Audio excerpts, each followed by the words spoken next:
and welcome to the UWS Careers Cafe, the podcast for UWS students and graduates where we talk with guests to discuss all things careers.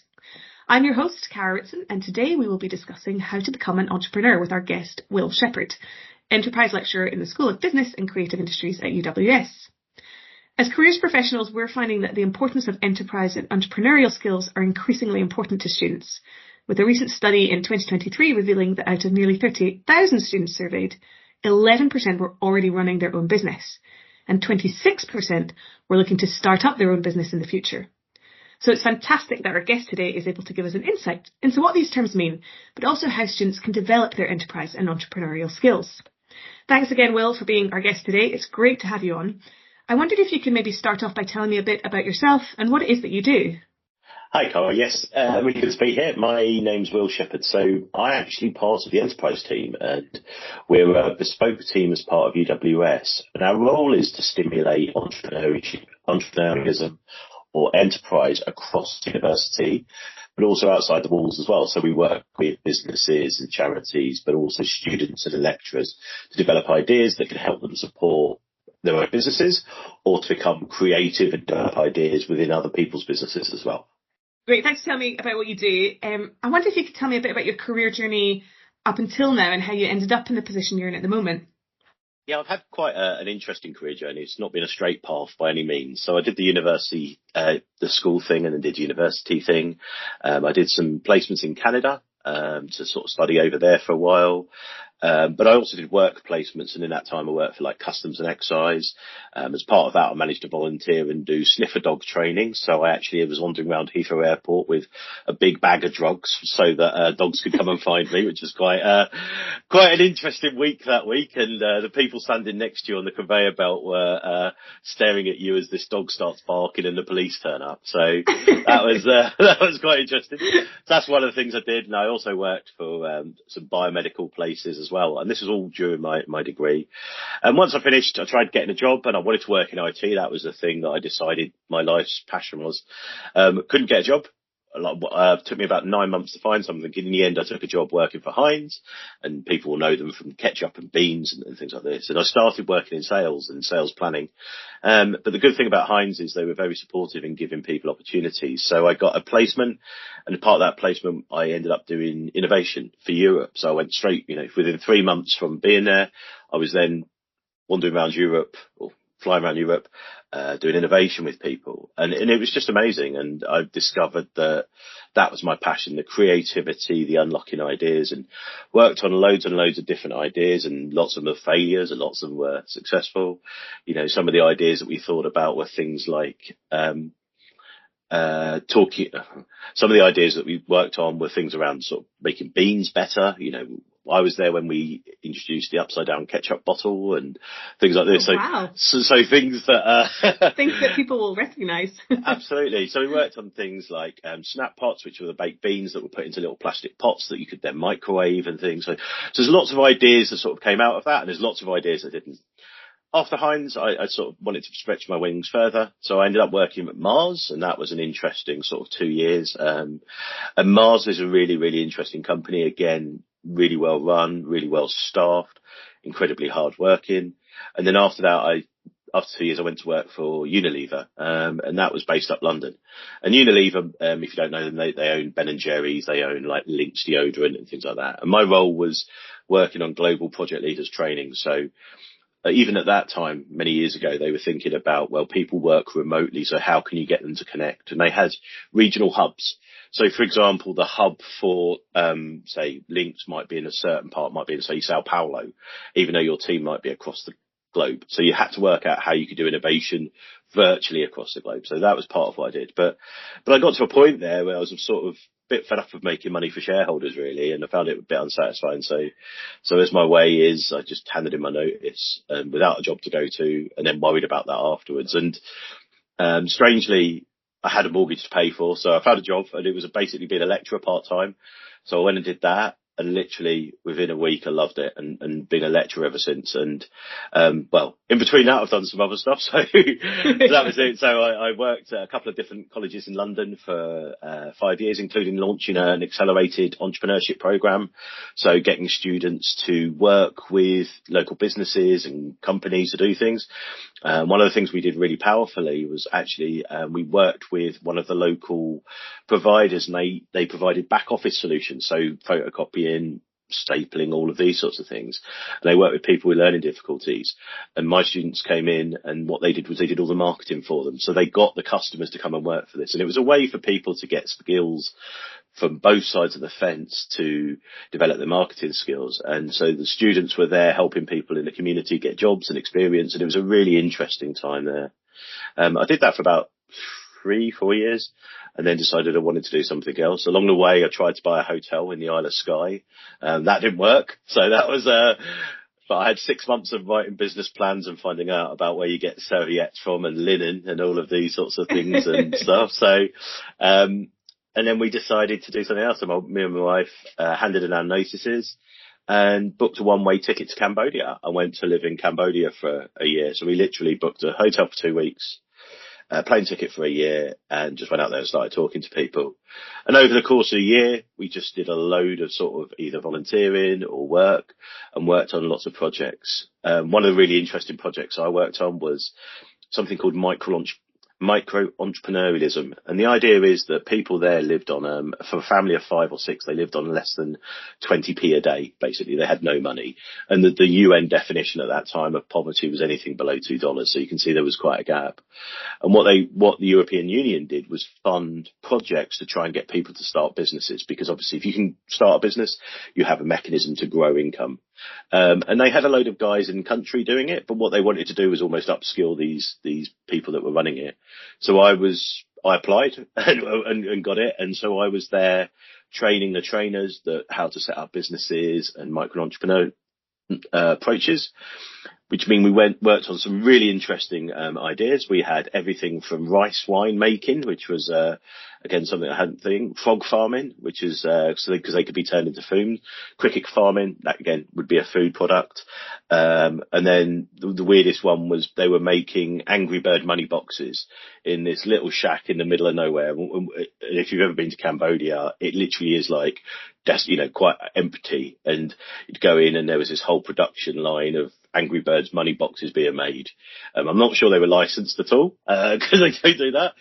But what was fascinating was how the community had supported that. So the people that could speak English would then take the money boxes to sell at the market to tourists. And then they sort of had people doing childcare and things like that.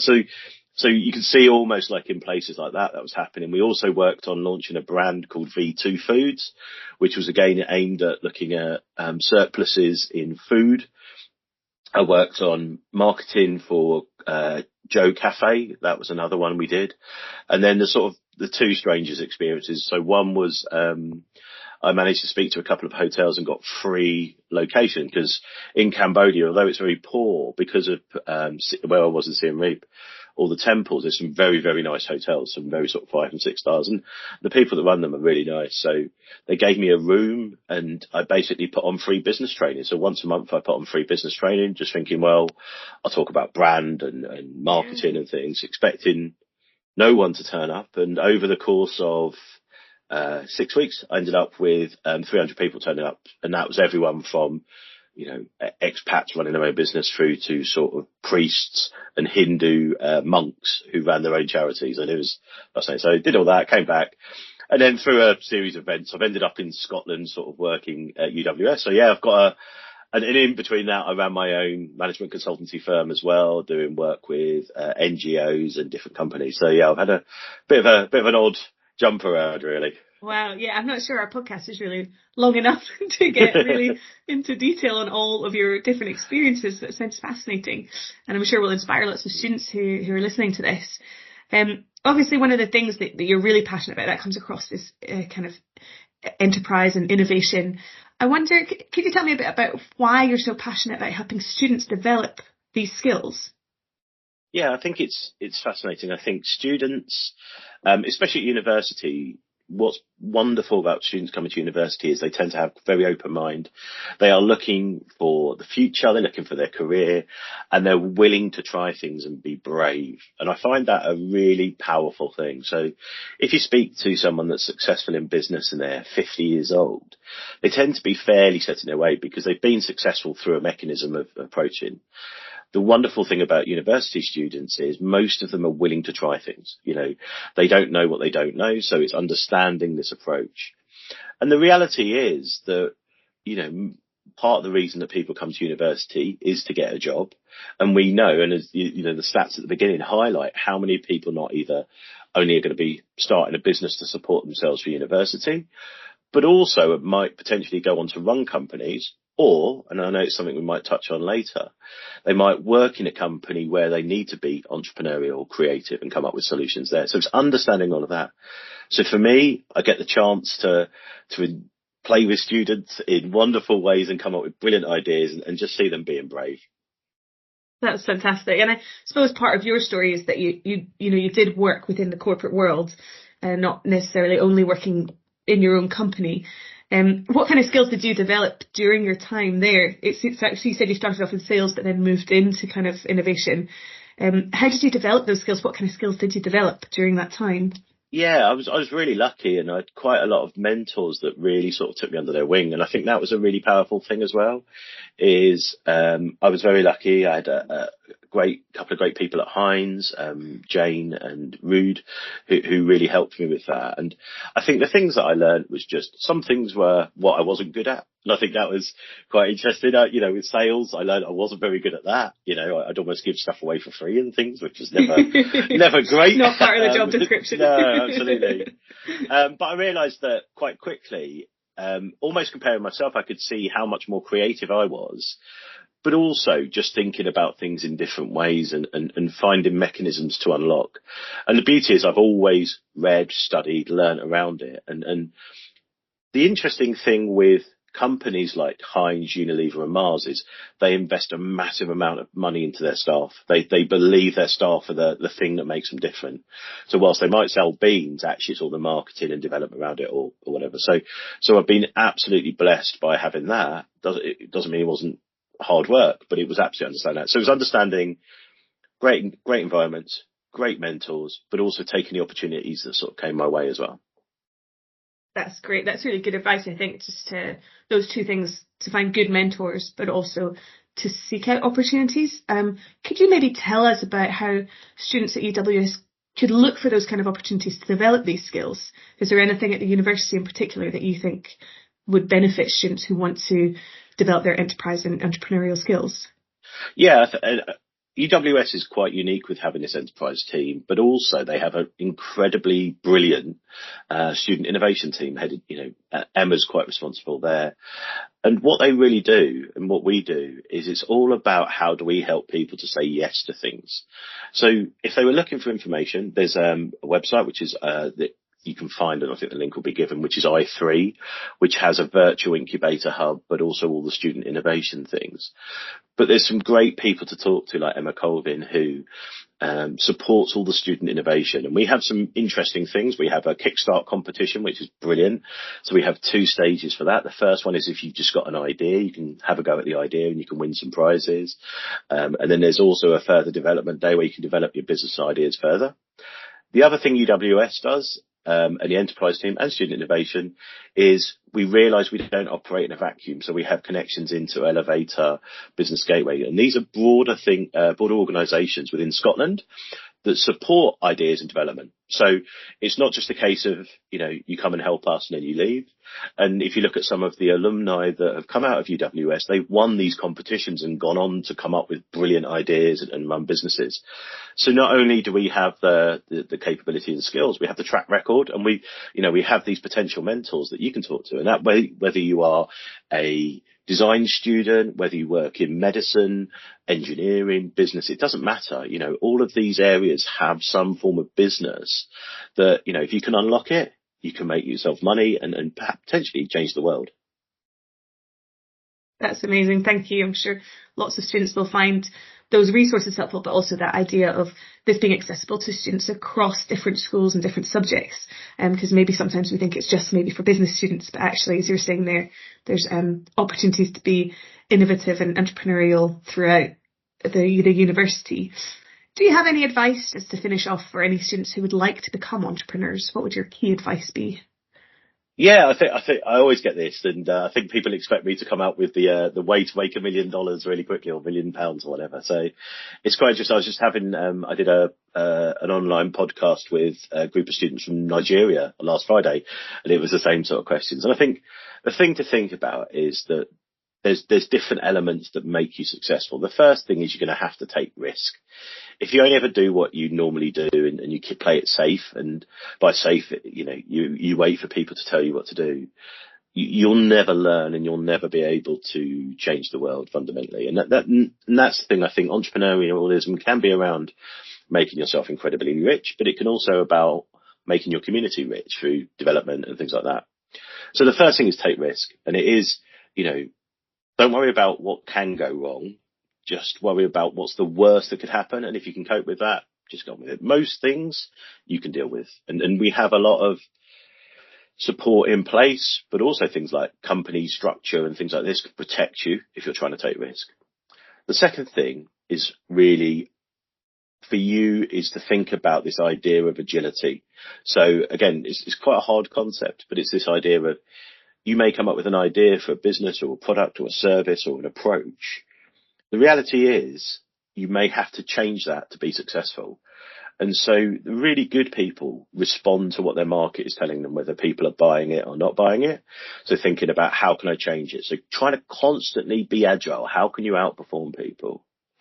And I think the final thing is just communication. It's probably something that sits, I'd imagine, under all of these podcasts, whether that's you communicating with customers, investors, all of these sorts of things, understanding the language you need, and all of that. And, for a student, especially if you're a student that's maybe English isn't your first language, that might be a challenge. And that's where we can come and help. That's where we've got people in the Entreprise team that, like myself, we've got Dr. Alan Murray, Dr. Robert Caramond, we've got Phil Davies, Ella Martin. All of them have got commercial experience in a range of things from paintballing through to supermarkets, And the reality is, if we don't know someone, we can. But communication would probably be something that goes across all of those, and whether it be marketing, sales, whatever it might be. And so it's take those risks, be really agile in what you do. So don't try to stick to a plan, be as light on your feet as you can, and communicate well, because if you can do those three things, you are more likely to be successful. That's fantastic advice. Thank you. I just wonder, before we close, if I could ask, obviously you've mentioned the i3 website and the Student Innovation Hub. How can students access your support? You mentioned lots of different people who are there to support students with this skill set and with planning, their future careers. How can they access your team? So the first thing is you can access me directly by emailing me, and I will always reply. So that's always a good thing to do. But the first place is the i3 website, and that gives you a highlight of everything that goes through. But we are starting to develop student incubators on different campuses. So we've got one at the moment called The Hive on Paisley, but we're trying to develop those. Also, there's a student innovation email if you want to know things like that, just message those. But it's more just, looking at things. And we've also got a research group, so wider than things. So again, thinking about longer term things for students, we have something known as a transformative enterprise research group. And what that really means is we're looking at how are people using enterprise or entrepreneurship and writing papers about it. Now, it's aimed at academics, but the students can come and help. They can come and join. So if you've got a dissertation idea, or you've got a master's project, or even a PhD that you feel could benefit and you might want some support, you can come and talk to us and we'll help you do that. So you can be almost like an associate member there. That's fantastic. Loads of opportunities for students to go and explore off the back of this podcast. I just want to thank you again for your time and your insight and your stories. It's always fascinating talking to you, Will. So thanks again for your time. No problems. I'll be including all the links that Will mentioned there, including the i3 website at the bottom of the notes on the podcast. So please do make use of those. And I just want to say thanks again, Will. I'm sure we'll be hearing from you again soon. Thank you. You have been listening to the UWS Careers Cafe, the podcast from UWS Careers team with hosts Una Ramsey and Nigel Royal, where we talk about everything related to student and graduate careers. If you have enjoyed listening to this episode, please check out the others in the series. Also, you can follow the link in the description to our website, where you will find an amazing array of career resources to help you forge your path to a rewarding career.